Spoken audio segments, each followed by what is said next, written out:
मैं कुछ खास बातें जो ग्रहों से जुड़ी हुई है मित्रों, वो आपको थोड़ी सी शेयर करूंगा। ज्यादा नहीं, लंबी बात नहीं करके संक्षिप्त में ये कहना चाहूंगा कि हम अगर पर्यावरण को बचाना चाहते हैं तो 8-9 बातें अगर हम हमारे जीवन में उतारे तो निश्चित रूप से बड़ा बदलाव हो सकता है। छोटे छोटे प्रयास सबको करने पड़ेंगे, निश्चित रूप से बहुत बड़ा बदलाव हम ला सकते हैं। साथियों, प्लास्टिक की थैलियों का उपयोग कम करें। प्लास्टिक का प्रत्येक सामग्री अगर थोड़ी थोड़ी कम कर दी जाए, इसका पुनः उपयोग कर दिया जाए, या एक बार उपयोग लेने के बाद अगर पुनः उपयोग की हो सकती है तो उसको नहीं फेंकेंगे तो हमारा मंगल मजबूत होगा। ये आदत आप बनाइएगा। आप जितना प्लास्टिक का ज्यादा उपयोग करेंगे, आवश्यक है तो उपयोग करें, परंतु उसका उपयोग करने के बाद जमीन पर हम फैलाएंगे तो अग्नि तत्व बढ़ेगा। प्लास्टिक 700 वर्षों तक एक थैली फेंक देने के बाद खत्म नहीं होती है। प्रदूषण का सबसे बड़ा कारक और पृथ्वी का सबसे बड़ा दुश्मन है अगर कोई, तो ये प्लास्टिक है। उसका उपयोग कम करें। प्लास्टिक की थैलियों की जगह कपड़े की थैली काम में लें, ऐसा मेरा निवेदन है। दूसरा, अपने घर के पानी के लीकेज, नल वगैरह ठीक करवाएं। एक बूंद हर सेकंड हम बचाएंगे तो एक बड़े शहर जयपुर जैसे शहर में 11,000 लीटर पानी बचेगा। तो आप भारत के ऐसे कितने 800 से 900 शहरों में हम कितना लीटर पानी बचा सकते हैं। और नल का टपकना, शुक्र और चंद्र हमारे ग्रहों की दृष्टि से खराब होता है। किसी के घर पे नल टपकता है तो समझ जाना वो उसके स्वास्थ्य के लिए, उसके मानसिक विचारों के लिए भी ठीक नहीं है। मित्रों, पुराने कपड़े फेंक नहीं दें, उसको किसी को दान करें, रिसाइकल करें, और हमारी जो प्रकृति से जुड़े हुए कपड़े हैं ऐसे पहनने का प्रयास करें। एक टी शर्ट बनाने में 2700 लीटर पानी खर्च होता है, ऐसा कहा जाता है इन कंपनियों के द्वारा। इसलिए टी शर्ट, जींस, इसका प्रयोग आप अवश्य पहने करें, परंतु बार बार उपयोग करें। और ऐसे कपड़े कम खरीद कर अगर हम इसको खरीद लिया है तो बाद में किसी को दान दे तो आपका शनि अच्छा होगा। शनि के लिए आप अपने वस्त्र, आपका शनि ग्रह ठीक रखना हो तो उनको व्यवस्थित रखें और बचाएं। साथ ही पक्षियों के लिए दाना पानी का प्रबंध कर सके उतना करें। मित्रों, 30% प्रजातियां खतरे में, 20% लुप्त हो चुकी है। और पृथ्वी पर ये अगर पशु पक्षी आदि कम हो गए, मनुष्य की मात्रा बढ़ गई तो असंतुलन होगा। राहु केतु यानी कि दोनों ध्रुव हैं हमारे, इनका हम पर बहुत बड़ा असर होता है। अगर आप राहु केतु को सभी मानव के लिए, मैं जनरली बात कर रहा हूं, ठीक करना चाहते हैं तो आप पक्षियों को संरक्षित करें। पशु और पक्षियों के प्रति दया का भाव रखें। आपकी कुंडली में राहु केतु खराब हो तो भी ठीक हो जाएंगे। मित्रों, अपने स्थानीय उत्पाद खरीदें। अगर आप सूर्य को मजबूत करना चाहते हो तो स्थानीय उत्पाद खरीदोगे तो सूर्य और गुरु दोनों आपके मजबूत होंगे। 15 से 16% प्रदूषण सिर्फ वस्तुओं के परिवहन से होता है, जबकि वो वस्तुएं हमारे आसपास में मिलती है, जबकि हम उन वस्तुओं को अन्य तरीकों से दूर से मंगाकर या कंपनी के नाम के चक्कर में खरीदते हैं। इसलिए अपने लोकल प्रोडक्ट को आप तवज्जो दें, उससे सूर्य और गुरु आपका मजबूत होगा और लाभ होगा, और पर्यावरण परिवहन के कारण होने वाला प्रदूषण भी बचेगा।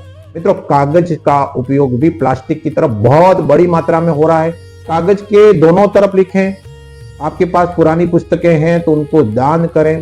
कागज को फाड़ फाड़ के फेंके नहीं। कागज, एक किताब का कागज बनाने में 5 लीटर पानी जाता है।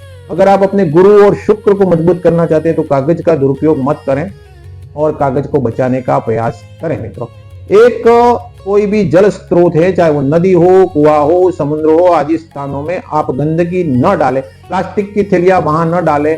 स्नान करने के बाद बहुत सारे लोग अपने पुराने फटे वस्त्र आदि छोड़ के जाते हैं। शुक्र और चंद्र दोनों आपके खराब होंगे। इन नदियों में बहुत सारा कचरा डाल दिया जाता है, बहुत सारी गंदगी फैला दी जाती है। कृपया ऐसा ना करें। अगर आप शुक्र और चंद्र को आपके लिए अनुकूल रखना चाहते हो तो कभी जल स्रोतों में गंदगी नहीं फैलावे। वहां बने तब तक साबुन का भी प्रयोग न करें, ऐसा मेरा निवेदन है। दूसरा, किसी के भी खेत में, कहीं रास्ते में गंदगी फेंक देने की आदत हो तो उसे उचित कूड़ादान में डालें।